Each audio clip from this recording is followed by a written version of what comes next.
BJ from Hearns, and today I'm going to talk about some basic tools and instruments for getting into model building. So it's your first time, you'd like to build a model. Well, the very minimum you're going to need is some glue. Now the glue I recommend generally is this Revell contactor cement. Great thing about it is it's got this narrow point on it. So you've got a lot of control. So that's your very minimum. Then, of course, you need to cut out your parts from the sprue. Now, sharp knife, such as one of these modeling knives. Well, here's one out of the packet that we've been using for years. So, don't mind the blade, we always change the blades. They're always very handy. So the blades are just a clamp system. It's very easy to undo and they just pop out like that. And then you get a multitude of different shape blades too, but this particular one, which is known as the number 11, is the most popular. And we use these probably 80% of the time.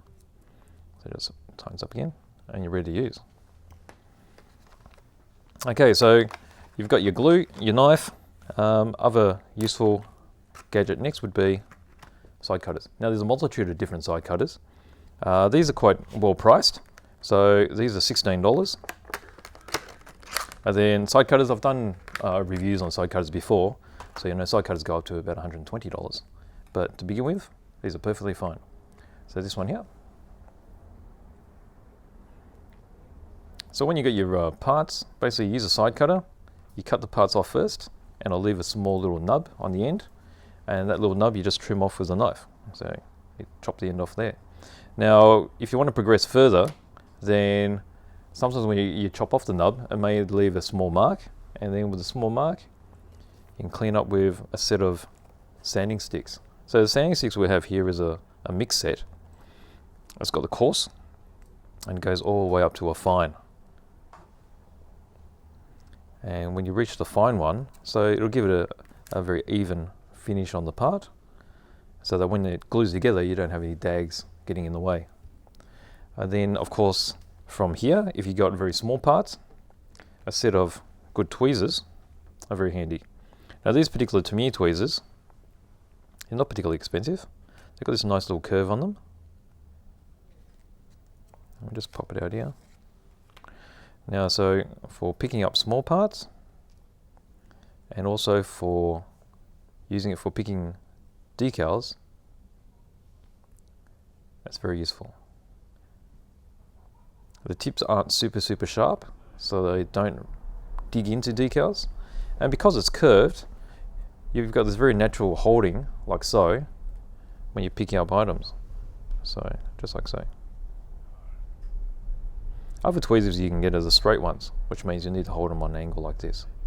But that's a very good starting point. So you've got your tweezers. And then next step would be painting. So of course, if you're painting, you'll need your paint, and then paint's another issue which we'll get into at another stage. There's all different kinds. But with anything, you will need brushes. So these brushes, which are our new signature range, would be a great step. Okay, so I just take off all the covers. So I've got a selection of 3 here, which I think are perfect to begin with. And it should cover any kind of modeling.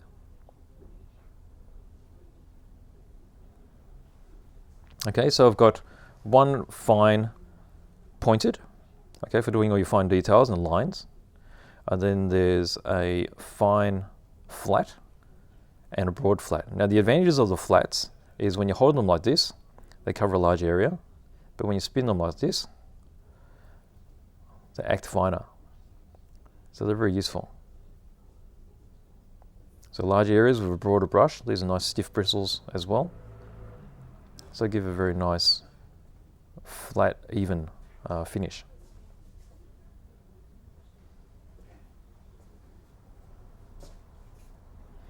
So for beginning, it's not that hard to get some basic tools, and then of course, you know, being the basics, once you get used to whatever genre of model you're making, you know, it could be military, it could be tanks, aircraft, you can quite easily expand upon that range just by adding it to your tool list. And that's all the basics in a nutshell. Thanks for watching.